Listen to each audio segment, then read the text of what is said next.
Hi friends, I'm Tilak. You're watching Tech Made Be Unique, and today we're going to see how to rename the sheets on your Google Sheet PC. And if you are new to this channel, make sure to click on subscribe button below. We just quickly move on to the video. So how to rename the sheets on your Google Sheet web, I just going to show in this video.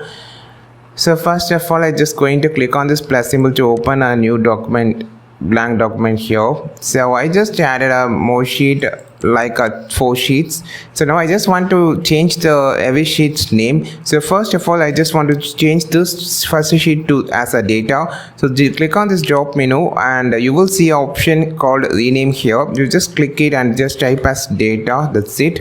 So simple. So if you double tap here, also you can just use this. For an example, it's like a RA.